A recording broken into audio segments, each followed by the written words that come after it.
जुन्नर तालुक्यामध्ये गेल्या वर्षी भात रोपं टाकण्याच्या काळात मोठा पाऊस सुरू झाल्यामुळे शेतकऱ्यांना भात रोपं टाकता आली नाहीये. त्यामुळे यावर्षी शेतकऱ्यांनी लवकरच धूळ वाफेवरतीच भात रोपं टाकायला सुरुवात केली.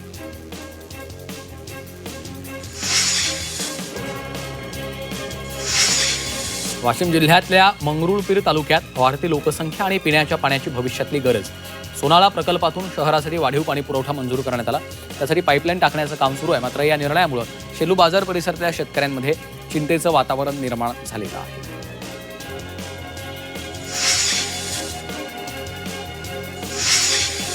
पूरस्थितीला तोंड देण्यासाठी वाशिममध्ये प्रशिक्षण शिबिर राबवण्यात आलेलं आहे.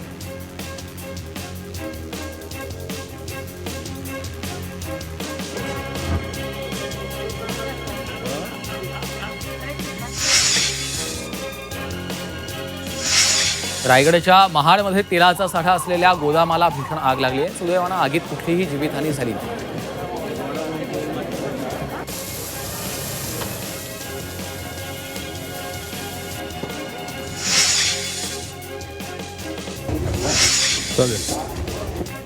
नाशिकच्या बागलाणमध्ये तरुणीला इंस्टाग्रामवरून नोकरीचं आमिष दाखवलं. यानंतर आरोपीनं अश्लील फोटो तयार करून व्हायरल करण्याची देखील धमकी देत तरुणीची 30,000 रुपयांची फसवणूक केल्याचा प्रकार घडलेला आहे.